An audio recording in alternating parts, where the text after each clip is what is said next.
জল কখন শুকোবে আর মাছ কখন ধরে রান্না হবে, তার জন্য এই জল এদিকে কমানো হচ্ছে, ওইদিকে বাবা জাল ফেলেছে, জাল ফেলে মাছ তুলছে। যদি কয়েকটা পড়ে তাহলে রান্না করে খাওয়া হয়ে যায়, খাওয়ার দাওয়ার পরে তারপরে আবার নেমে মাছ ধরা হবে। দেখা যাক কতগুলো পড়েছে। পড়েছে দেখে মনে হচ্ছে নেই, কিন্তু আছে।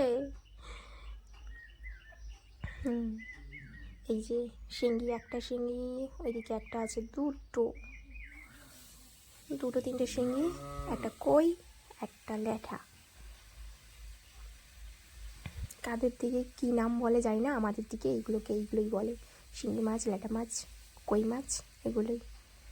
যাই হোক, পুকুরের জল মেরে মারা হবে, মানে মেরে মাছ ধরে খাওয়া হবে কখন, তার টেনশনটা দূর হয়ে গেল। আগের জালে যে কোটা পড়েছে কোটাই রান্না হয়ে যাবে, রান্না করে খেয়ে দিয়ে তারপরে জলে নামা হবে।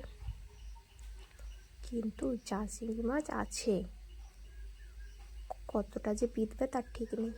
আর শিঙি মাছের কাটা ফুটানো যে খেয়েছে তার সারা জীবন মনে থাকে।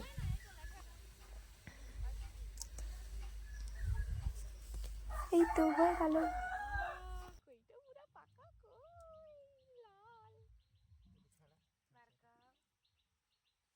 কই দেখো, কই কিদিনা বড়া, কই বড়া, ও মা কাঁটা বার কাইটে কই গা।